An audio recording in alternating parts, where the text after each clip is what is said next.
Well, hey there. Welcome back to another episode of the podcast. I am Janeen Alley, and we are talking today about striking a balance between being and becoming. So I was taking a yoga class one time, and the teacher was talking about the importance of practice and play in yoga. And she said when she teaches kids yoga, they have no qualms of trying everything that she's doing. They practice and they fall over and they get up and they do it all again. With adults, we don't do that so much. I think it's more difficult for adults to bring this element of play into their practice.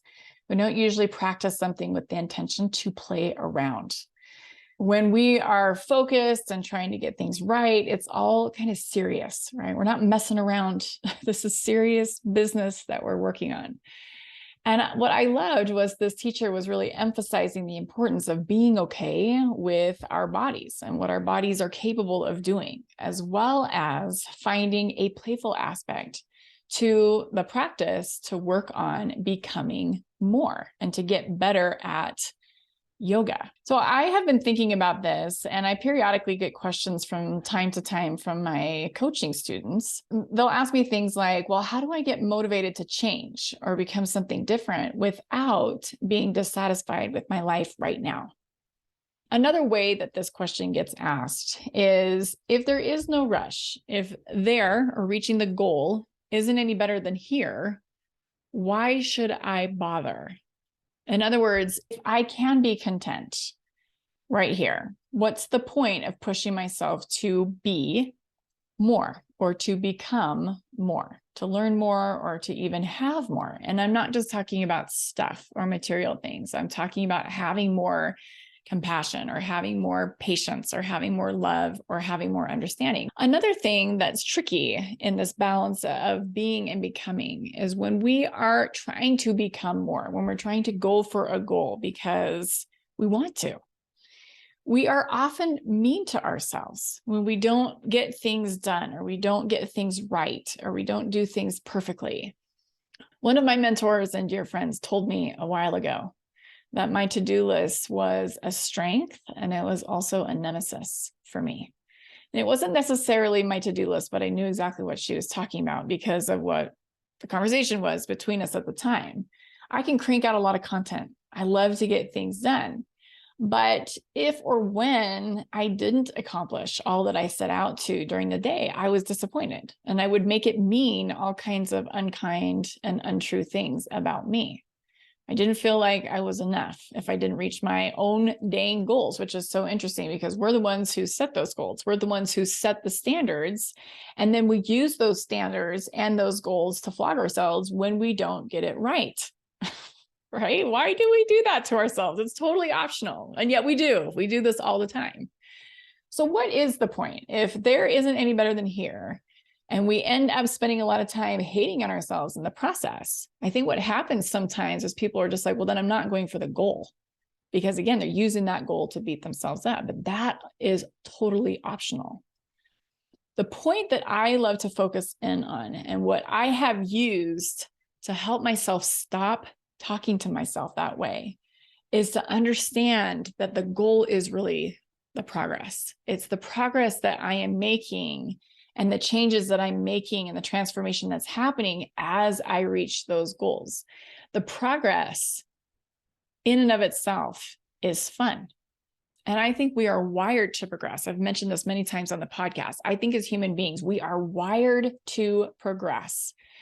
And I think it becomes so much more fun if we can keep that element of curiosity and playfulness and working on becoming more aware of ourselves and what it is that we're thinking. This is the sweet spot, and we can find the right balance between being and becoming when we're focused on those things instead of, again, using our goals to beat ourselves up or feeling like I can't go for that because of the discomfort involved in the way that we're talking to ourselves. I have used the wisdom of that yoga teacher in my life multiple times. I've been really working hard over the last several years on creating this harmony within myself of being and becoming. And I think this is so important because when we can harmonize these two things together, we really do cultivate more peace within ourselves. And I think this is so important on our journey right now, and also for our future achievements, because we just enjoy ourselves and we just enjoy our lives so much more. Not only are we kind to ourselves, but we also can offer compassion to other human beings. And we're just so much more pleasant to be around because we're not grumps all the time, because we're not perfect. So I think that's really important because none of us are. I think also if we can accept who we are right now, all of us, even the parts that get grumps, and even the parts of us that lose our patience, or even the parts of us that don't get things right, we are learning to offer ourselves grace in the process, which means we are much more willing to try things out. What if we can try from this place of love and acceptance of our entire self every minute of our lives? How would we behave differently? How would that change things? And by being, I mean appreciating where we are right now, all of us. Deep down, I know that I am enough. I am worthy. I am an amazing human being. All of us are. And it doesn't have anything to do with what's on my list. Now, I know this cognitively because of all the things that I've read and the things that I choose to believe. I totally get this, but how do we actually apply this? So I am going to tell you a story, and this actually happened to me last week. This was a less than stellar moment, but I'm going to talk to you about how I made the choice to love myself despite falling hugely short of how I wanted to be in that moment. So last week, Tuesday night, I went to Costco with my husband, Merrill. I like to go to the grocery store in the evening because otherwise it takes up like half of my day doing all of the grocery things. And so I like to go at night, and there's also less people there. But this Tuesday, I was pretty wiped out. There were some things that I was thinking about with my business that was just using up a lot of energy, and I'd been coaching all afternoon, and I was pretty exhausted at this point. And I was just sitting there after work before Merrill even walked in the door. And I'm like, man, I'm kind of stressed and I'm exhausted. I was just thinking about it. So he came in the door and we got some dinner made, and I was just kind of telling him about how I was feeling. And we decided to head out the door to go to Costco. And he's like, hey, would you mind driving? And I thought to myself, well, that's a little bit weird, but sure, I'll drive. Thinking that maybe he also had a pretty rough day because I had done most of the talking since he had walked in the door. But no, that's not why he wanted me to drive. He wanted me to drive because he wanted to listen and stay caught up on the Chosen live stream that was happening. So I got in the car. I was a little bit bugged by that. I'm not going to lie. So I was a little bit bugged. And we get to Costco and my car is almost on empty. So I'm like, all right, let's fill up the gas tank. And again, I kind of sit there for a minute because he usually hops out and pumps the gas. And so I'm like, fine, I will get out and pump the gas. So I hop out of the car and pump the gas, and it's cold, and I'm grumps being out there. And then I finish. And right when I'm about to pull away from the pump, and I am on the second pump. So I'm not the first pump where I can easily just pull away. I could have like 5 seconds before, but there was this big truck that came around me and pulled into the front pump. And so she's at the first pump, I'm at the second pump, and I'm like, oh, no, you didn't just do that. I need to leave. And I don't want to sit here and wait for you to pump your gas. But because she was driving a big truck and I was in our truck, I was like, there's no way I can like easily just squeak around her car to leave. I was gonna have to wait there, but I'm like, oh, I'm gonna make this work. By now I'm like, I'm irritated and I'm a little bit angry, and I'm like, no. So I'm doing this 20-point turn to get away from this truck, and I'm like gripping the steering wheel and I'm yelling at this point, and my husband's like, what is going on? Because he is oblivious because he's watching the Chosen live stream, of course. So I get around this truck and I get stuck. Around this truck. She hasn't even gotten out of her car. I didn't even know it was a woman. But I now am like, smoke coming out of my ears. I am mad. And so at this point, the only solution that I can think of is to honk my horn. And it wasn't like a courtesy, like beep, beep. Y'all, I put my shoulder into that honk and it was like a ring. I mean, I laid on it. I laid on that horn for all the world to hear because I was really mad. And fortunately, the little car that was on the side pump over on the right side that person left. So I did have now space to move around this truck. And of course, as I pulled up on the side of this truck, I am yelling through my glass. I am gesturing with my hands. This woman is looking terrified and also maybe a little amused. Maybe. I don't know if I would have been amused, but thinking back, I'm like, she must have thought I was crazy. I mean, I was in that moment. I was pretty crazy. And I got into the store because now I've got to go grocery shopping. I get into the store and I'm thinking for the first 20 minutes I'm in the store, I'm still mad. And I'm thinking, if I see that woman in the store, I'm going to punch her in the face. I literally had that thought multiple times. So I am going around in the store. Meryl's kind of hanging back. He knows better than to say anything at this point because I'm just going to yell. So he's just kind of hanging back. And when we get home, he's like, how about you just head to bed? So I do. But thinking about this on the way home, he's driving now. He's driving. On the way home back to my house, I've calmed down to the point where I'm thinking about how I behaved and feeling some remorse now. I'm not feeling angry anymore, but I'm feeling some remorse and I'm analyzing and I'm thinking, okay, how did we get to this place today? What is going on? Tell me all the things. Like, how did we get here? That is the conversation I legitimately had with myself. And it's interesting because I even kind of chuckled to myself in that moment. And I'm like, you could go down the you are such a hypocrite route. But I'm like, no, because I don't need to. I was that self-aware to know that in the past, I have buried myself in shame. I have thought things like, you are such a hypocrite. I can't believe you behave like this in public. You behave like a freaking 2-year-old. You were losing your ever-loving mind over a stranger. You have no business coaching people. You talk about being peaceful, and that was super, super far from it. I didn't even have that conversation with myself because that conversation isn't helpful. I've analyzed it enough to know it's just not helpful. The truth is I'm a human being and I get tired and I get stressed.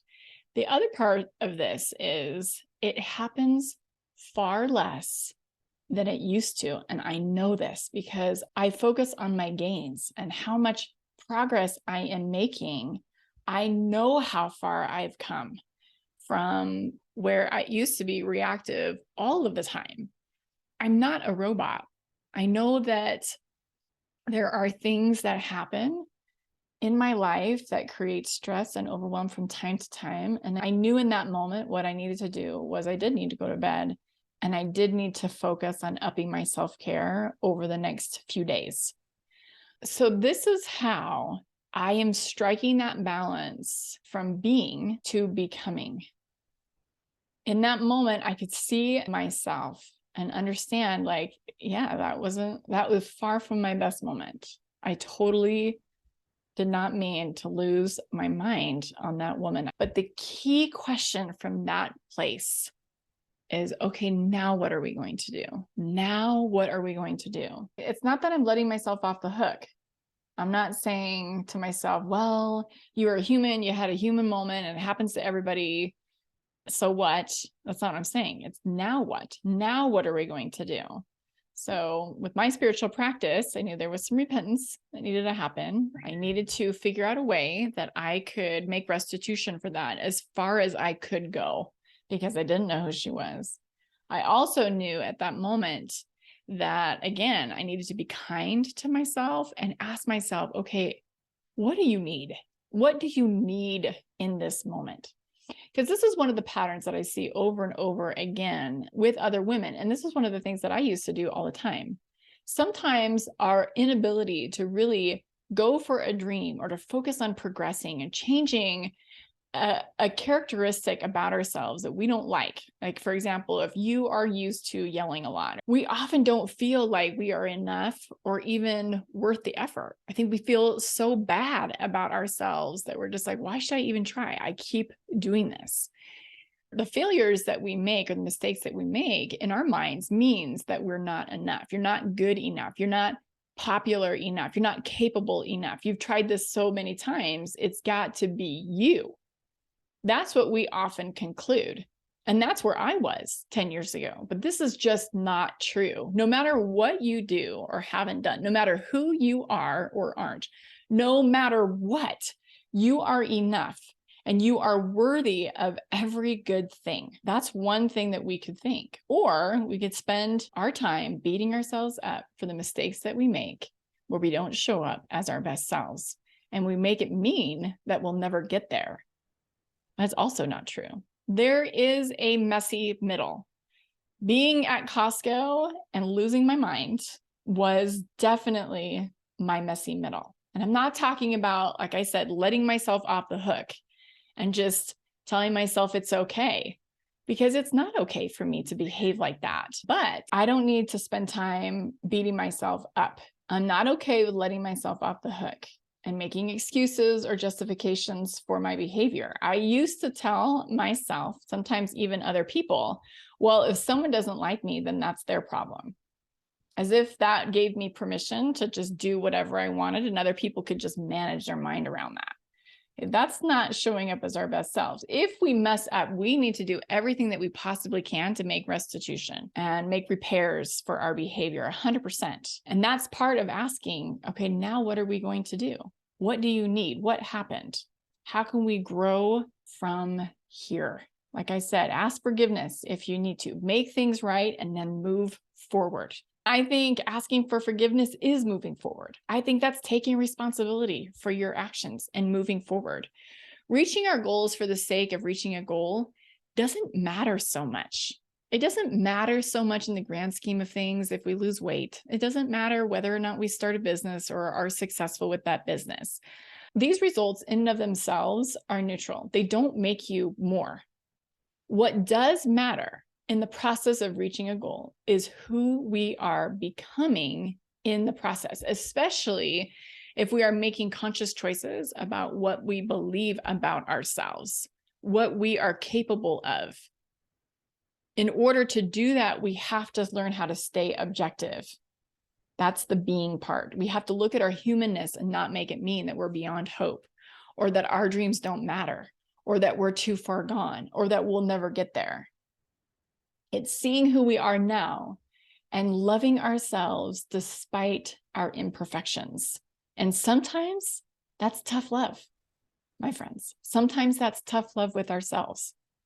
It's like, how can we prevent that from happening again? What do we need to do now? Being is watching how you're showing up every day and not judging yourself harshly. You're seeing yourself as a messy human with mud on your face, trying your best, sometimes running in late, sometimes getting knocked down and standing up again. Being enough is forgiving yourself and offering grace when we fall short right now. And like I said, sometimes that requires tough love. When we focus on just being, we accept our flaws and maybe even embrace some of our quirks and idiosyncrasies and know that all of it makes us unique and beautiful. Again, not making justifications, but owning our mistakes and asking, okay, now what? Now what are we going to do? Being means we know we are rough around the edges and whole at the same time. And it's not about what has happened in our past or what will happen in our future, but this moment. Now what? From here, how are we going to move forward? Being is allowing ourselves to be seen and heard, even when we feel alone and scared. Being allows for practicing and progress and not even focusing on the unattainable goal of perfection. We're accepting where we're at on our path and we're not comparing. We're extending love and acceptance, not only to ourselves, but to others on their journey. It really is about love. Love allows us the freedom to grow and to become more of who we truly are at our core. And we often lose sight of this. Who we are gets clouded in the world, surrounded by mixed messages and other people trying to figure it out, and other beliefs about who we should be. Focus on being from that place of love, and you start to unfold.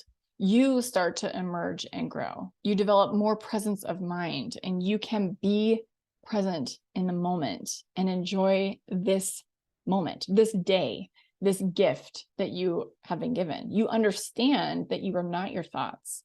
You are not your body. You are not your to-do list or your time or your accomplishments. You're none of those things. If you are doing your best in this moment, it's enough. I promise you it is. You are enough. And that's the difference between a soul-filled experience versus punishing yourself or hating yourself to get there. It will never last long-term and it will never work. So one of the things that, again, I love about yoga is this journey between being and becoming. It's something that I can practice every single time I show up on my mat. I can focus on being and just being content with where my body is and what I'm capable of doing. I might not be able to do all of the things. I might not be able to do a handstand, for example, from a wide-legged forward fold. Yet I'm okay with that because my body allows me to do so many amazing things. At the same time, I can still focus on becoming. I would, however, love to be a more flexible and stronger. I think there are some pieces of wisdom that I've learned in this process. I think reminding myself that there is this sweet spot with being content with today and also having desire to become something more is something that I remind myself of and that I'm striving to achieve in my day. Anytime my brain wants to compare or anytime that I feel defeated about something, I can love myself unconditionally. It's always available to me. I can take care of and I can give love to myself no matter what, even if I don't fit into my pants or even if I yelled and acted like a crazy lady. I know that I can refrain from using speech against myself and other people, even in my thoughts. Negativity is a form of suffering to which I can always respond to with compassion. Again, even in my own mind, I can ask myself things like, okay, what's the negativity about? What's the story about? Am I comparing or am I competing or am I judging or am I jealous? What is the root source of this pain? I'm unhappy about something, or maybe I just need a nap. Maybe that's what it is, and that's fine. All living things thrive in an environment where there is loving energy.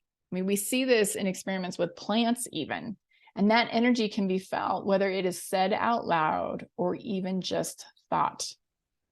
I can never change my past, but I can always do my best with the here and now. The only reality is this present moment. One of the questions, like I said, that I love to ask myself is, okay, so now what? Now what are we going to do? I know that that requires listening to myself with my whole attention in order to understand what's going on. I can also offer this gift to other people and really listening to understand versus listening to respond. Those two things are very different. That's one of the best gifts that I know that I can give myself as well as other people. What I have loved to do is practicing observing my pain without reacting to it in order for it to come and go. Coming back to this Costco example, I felt immense pain and shame after I kind of came to my senses. Like I said, it took me about 20 minutes to do that.